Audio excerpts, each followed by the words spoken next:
Okay, so you're ready to go to Japan. You've thought about and purchased your Japanese Rail Pass. You have your currency. You know when you're going. You have your tickets booked.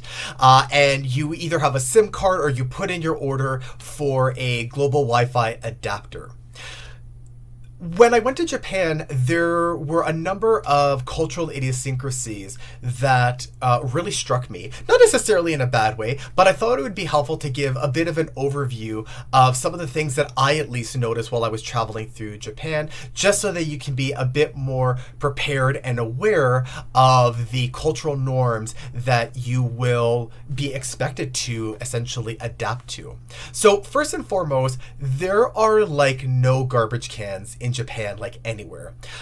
Rarely I would see a garbage can next to a vending machine, but besides that, it's not like in North America where you have a garbage can, every block or so. You are expected to carry your garbage with you. So I recommend when you get to Japan, when you make your way to your first store, and they ask you if you want a bag, say yes, and I would actually get 2, maybe 3.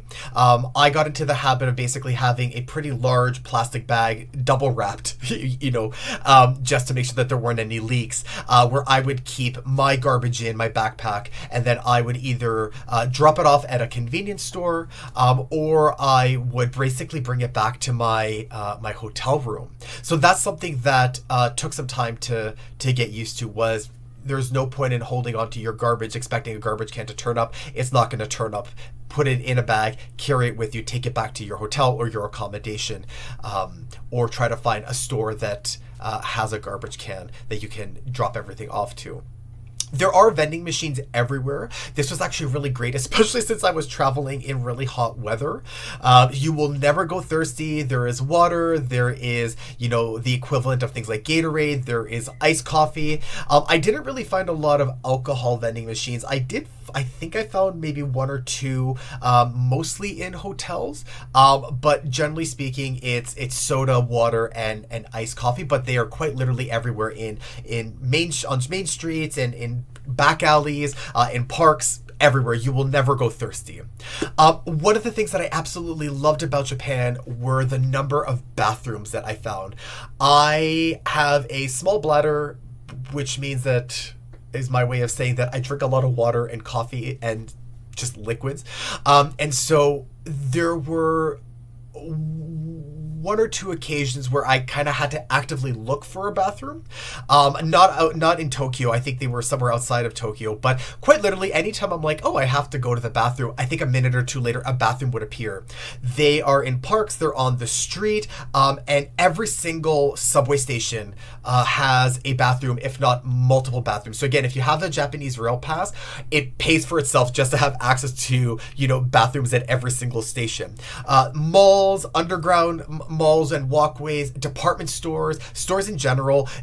It was great because you weren't expected to buy anything. McDonald's, Starbucks, you could just go in and use the bathroom, unlike, let's say, Europe, where you're expected to pay for the bathroom or can't find a bathroom anywhere, or even in North America, where a lot of places have sort of shunned public bathrooms. Japan has really embraced it, and I found it to be just very, very, very compassionate, because unlike my travels in Europe, where I have to hold it and it becomes stressful, that was never an issue in Japan, which I really, really, really enjoyed. Smoking outdoors is actually illegal.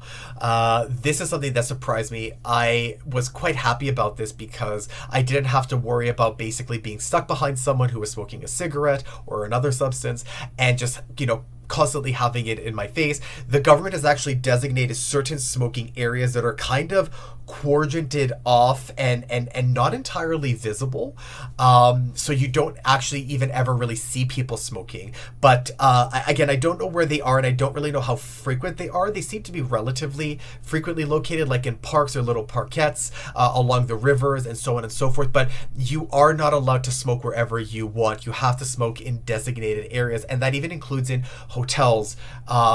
You're not allowed to just smoke out front. They actually have separate rooms or separate areas that you are allowed to smoke in, which I actually rather enjoyed. Japan is a very quiet country, and it kind of has to be, just given how dense the country is. The population of Canada is around 40 million people. There are, I think, around 37 million people living just in Tokyo. So there are some norms there that, do need to be followed. And if you are a loud individual, if you have someone that has a very sort of like projectile voice, if you're used to talking on your cell phone, on speakerphone, that is not something that is going to be particularly well regarded or appreciated while you're in Japan. This is a society that appreciates quietness, and in fact, taking the subway at times was so wonderful. I would actually take out my headphones and I could barely hear a pin drop. I would enjoy the ambient sounds of the chimes and occasionally the voice coming on to announce the next station.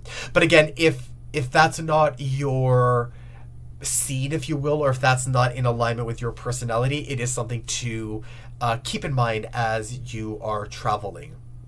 One of the benefits of traveling to Japan, if you're from North America, is that you don't actually need to bring an adapter with you. The voltage is slightly different, but again, unless you're using maybe like a hair dryer, if you're like me, just traveling with like an iPad or an iPhone or just mobile technology, Apple products at a minimum are designed to be charged at different voltages. So I didn't have to bring anything with me, unlike, let's say, traveling to Europe or South America or perhaps other parts of Asia where you have to bring an adapter with you. Traveling to Japan did not require that I bring another adapter with me. One of the things that I found quite challenging making my way through Japan was that people bike on sidewalks. So in large cities, yes, there are bike lanes, but it is very normal for people to bike right on sidewalks. And I actually found that in Osaka, this was the biggest challenge. In Tokyo, you would occasionally get a bicyclist, and even in Kyoto, but in Osaka, I found bicycles were everywhere, and they go fast. They will dart around you. So be very mindful of your surroundings. I wasn't hit by a cyclist, and I didn't hit a cyclist. But especially in Osaka, I did find that bicycles were quite literally everywhere, and it was very normal for people to bike on the sidewalks. People in Japan drive on the left. So again, as a pedestrian, I don't know if you're renting a car. I didn't, but as a pedestrian, just be mindful of the direction that cars are coming. One of the things that I did notice about Japan that is somewhat atypical, I would say, in North American and even European societies is that they have multi-level entertainment buildings. So it's not just the first floor where you will find, let's say, a restaurant or a bar. In fact, you can have an entire building that is dedicated to, entertainment. So the first floor might be a restaurant, the second floor might be a bar, the third floor might be, like a small business, the fourth floor might be another restaurant. So don't just think that you have to stick to the establishments on the ground floor. And in fact, if you're willing to take the stairs or the elevator up to the 6th, 7th, or 8th floor, you can actually enjoy a nice meal or a drink with a pretty spectacular view as well. As someone who has food allergies, I will say it was a challenge to kind of eat in Japan. But more than that, I do have an allergy to down and feathers. And I did find that across the country, down pillows and down-filled duvets were the norm. So at one point, I actually had to go buy my own pillow because it wasn't customary for hotels to have cotton or synthetic pillows. So just keep that in mind, that you may have to buy and travel with your own pillow. And in fact, because of this trip, when I came back to Canada, I purchased a blow-up pillow that I will take with me on the next several trips that I take, just because I was able to find a cotton or polyester based pillow, but just having to carry a pillow around in my backpack, I did travel with a backpack, took up a lot of space and wasn't ideal. So just be something to flag for people that may have allergies to feathers and downfilled items, that those were the norms everywhere that I went. Japan does not observe daylight savings, so the time is different between Japan and North America and Europe by at least an hour, and that's not too big of a deal. But what I actually found very difficult, especially because I was encountering really hot weather, is that the sun would rise when I was there at 5:30 in the morning, which was great because it helped me get up earlier.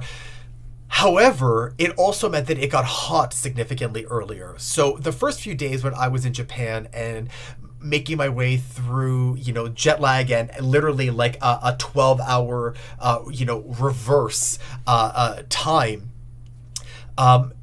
it wasn't that big of a deal because I would usually be up and out of the hotel and ready to start my day at 7:30 or 8 o'clock. But as my body adjusted to my new time zone, like most people, I would leave my hotel at, 9:30 after, waking up, getting ready, having coffee, breakfast, whatever. And I did find that by the time I started my day at, let's say, around 10, or by the time I reached my first, tourist destination, by 10 o'clock, it was already pretty hot, right? The sun had been up for 4 to 5 hours. So I was experiencing, dare I say, kind of peak heat that you would get in, let's say, North America at like 12 or 1 o'clock. I was getting that at 10 or 11, which wasn't easy.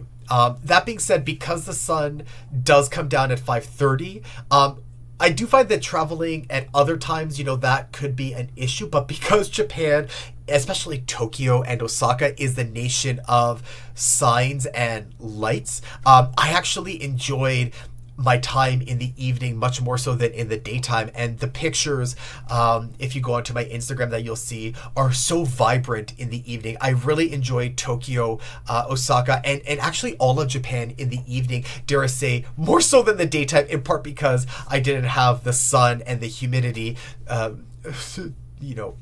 taking, my will, to live